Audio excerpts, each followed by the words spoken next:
ko pa hindi maniniwala sa'yo. Ano ba yung blessed? Hindi blessed. Napakalakas.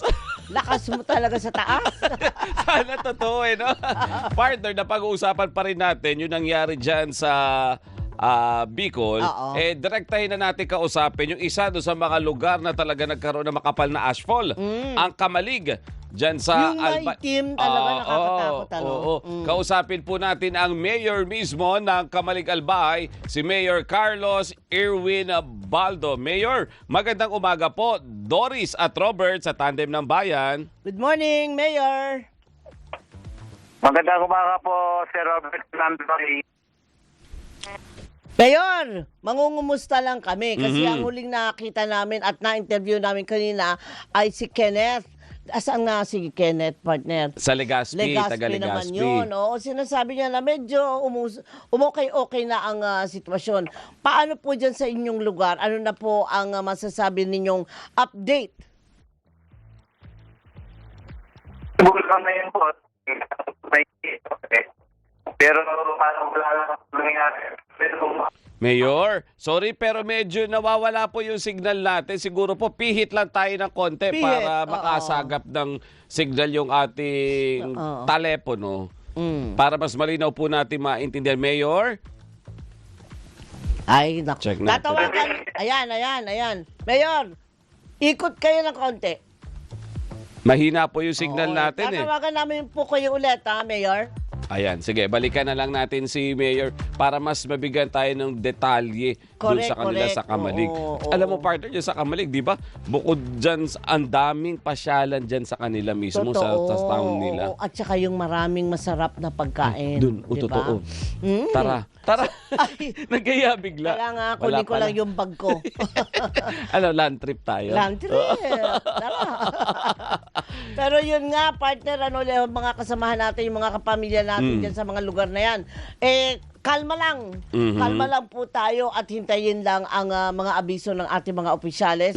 Mayroon at mayroon. Ang maganda lang kasi sa Bicol, partner, sa kanila, even before pa, di ba, ng mga naunang taon na kino-cover natin sila, basta may disaster, bagyo, pagputok ng bulkan, lindol, madaling kausap yung mga residente dyan. At latag yung kanilang protocols at alam nila yung gagawin nila. Yun yung na-observe ko talaga sa kanila. Hindi mo makikita yung pahirapan. Oo, kasi nasanay na. Oo, correct. Yung iba kasi lugar pagka may kalamidad, may medyo nagpapaiwan.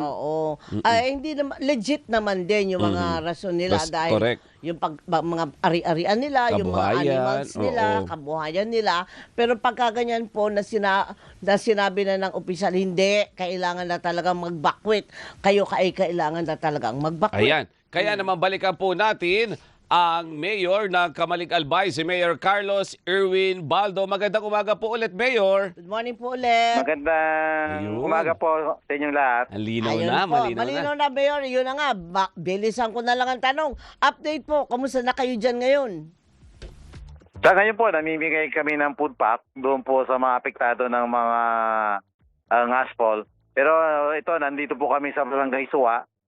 Talagang sa ngayon, even umulan na po ng 2 araw, bakas pa rin po yung mga alikabok doon po sa mga puno na talagang makapal talaga po. Yung sinasabi nyo makapal yung Alikabok. abo. Di ba yan yung nakikita natin noon na partner?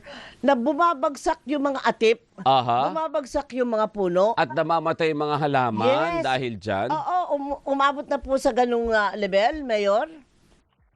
Yung mga pananim po na gulay, gano'n na po yung nangyari. Kumbaga natuyo na po yung mga pananim. Pero yung mga nyog, medyo naka-okay pa naman. Pero bakas pa rin yung yung alikabok doon po sa mga dahon niya. Opo. Doon sa mga kalsada natin, sa mga kabahayan, Mayor, kahit nasabi nyo nga po, umulan na ng 2 araw, hindi pa rin na flash yung mga yan. Paano po ang gagawin ninyo na clearing para po dyan? Kasi the more na nandyan yan, mas na-expose po yung mga kababayan po natin dyan doon sa health hazard po niyan, Mayor. Yung National Road po na clearing na po namin, papasok na po kami doon sa mga barangay na matulungan malinis yung National Road. Pero sa pagpasok po namin dito, talagang medyo makapal pa. At saka pag dumadaan po yung mga kalsada, talagang nakikita mo ang daming alikabok po na nagsisisabay po sa hangin. Talagang delikado pa din po to sa mga kababayan po natin kung malalanga po Opo. nila. Lalo na po yung mga nagmumotor. Pag Totoo po may yan. nataw na nilang medyo malaking sasakyan, talagang maliligo ka po sa alikabok. Mayor, ang nagiging problema lagi naman po kapag ganyan na nagkaroon ng ashfall, yung source ng water. Ayan. Kasi baka yung mga pinagkukuhanan po ng tubig ng mga residente natin, nalaglagan na po ng ashfall, Nako. hindi po natin yan pwedeng inumin. Ano po yung Contaminated na. ginagawa ninyo ngayon, Mayor, para po dyan? Ngayon po, kasi yung ibang source namin, mga deep well naman, medyo naka-recover naman kasi ginamit na din pag Pang-flush. nilinis. Ito nga, sana Oo. po may nag-iigib ng tubig para gamitin siguro to pag linis doon sa kanilang bahay. May mga malinis naman po yung nakikita kong maagos na tubig. Ayun. Pero yung mga kalsada po, Mayor, nadadaanan naman. Passable naman po siya, kaso Passable. nga lang po talagang malikabok. Ayun. Meron po bang mga instruktura, kagaya ng mga tulay, na sa palagay ninyo ay dapat bantayan at baka, delikado na bumagsak po? Sa ngayon, wala naman po. Pero pagdating ng tagulan, yun po ang abangan po natin. Kasi sa dami ng papo sa taas ng bulkan ngayon, mga debris, talagang bababagsak po yan dito. Dapat dumaan po to sa tamang gali para naman po hindi talaga po maapektuhan masyado yung mga kababayan natin. So, ibig sabihin, Mayor, kahit na medyo kumakalma si Mayon, ang bantay sarado ninyo, yung posibleng ma-flash ng ulan ang gagaling dyan sa Mayo at pati doon sa mga gali, yung daanan niya. Opo, yun po ang papo natin. Kasi po yung iskak na sa taas ng bulkan ngayon. Kaya sana dumaan po uli ito doon lang sa mga gali at sa mga ilog lang talaga. Pero sana hindi lumabas doon po sa mga gali na yan. Opo. Sa ngayon po ba meron kayong mga itinalagang evacuation site? Meron po, yung dating 205 families namin na nakatira po yan doon sa 6 kilometers. Ngayon, nadagdagan po yan ng mga 200, ng mga doble po doon po sa evacuation center natin. Kasi doon po din sa sitwasyon sa barangay na talagang sobrang alikabok pa din po, hindi po pa pwede mag-stay yung mga tao. Opo, opo. Sa ngayon po ba, yung mga negosyo dyan, kumusta naman po? Nakasarado ba o nakabukas? Tuloy naman po ang negosyo, hindi natin pwedeng isara po yun. Kasi yung economic activities natin, dapat tuloy pa din po yun. Ang nagiging problema lang namin dito talaga yung mga farmers natin. Opo. Paano po maaasistihan yung ating mga magsasaka? Dahil parang, partner, meron tayo nabasa kanina, no? Parang titigil muna sila. Kasi tingnan mo naman ang itsura. Pati lupa nila, paano yun? Oo. Kaya po sana nga medyo umulan ng medyo malakas para lang po talaga malinis. Then siguro kailangan din ng may balik din yung mga namatay nilang hayop. Yung mga kalabaw na ginagamit din sa farming. Or baka mabigyan po tayo ng DA, ng national government, ng mga equipment para po ma-tilt uli yung mga lupa nilang sinasaka po nila.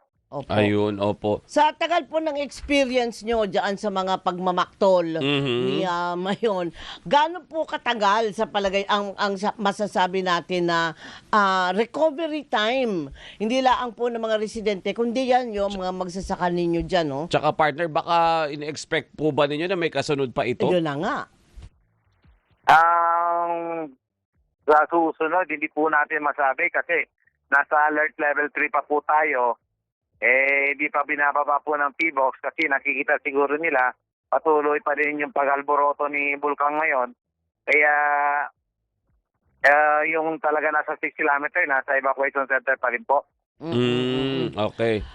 Sa ngayon, wala naman kayong naiisip na ito ang kailangan ng mga residente, ito ang kailangan ng lokal na pamahalaan, na po pwede pong baka marinig na tayo ng ating national government at iba pang mga grupo na pwedeng magbigay po ng tulong?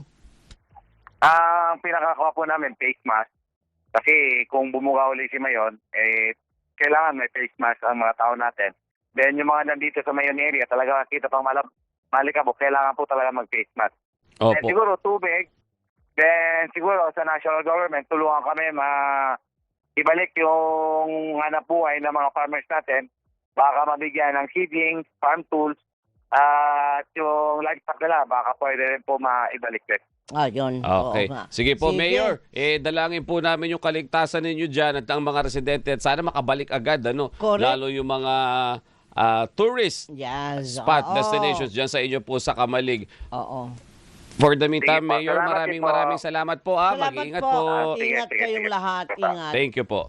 Si Mayor Carlos Irwin Baldo ng Kamalig, Albay. Pihi tayo konti, partner. Sige. Dahil sa tumatagal na gulo pa rin sa Middle East, Oh. may ilan na, yan na naman. alam mo na ginagawa, sinasabayan ng kalokohan. Bakit yung mga naman, ganito. Sus Kaya, Mariosep? kaya ang DMW may paalala sa mga Pinoy, alam mo ano meron? Ano Mga meron? fake Middle East jobs, partner. Ano ba yan? Pakinggan nyo po ito. Alam ko for sure kapag ganito ang topic, mas marami yung makikinig. Ipapa-explain po natin sa mismo kalihim mismo para po wag po tayo mabiktima. Mahirap pong maniwala na baka nangangailangan ng ganito, ng ganon. Yung pala, fake Peke. naman, partner. Budol. Oo. Kausapin po natin ang kalihim ng Department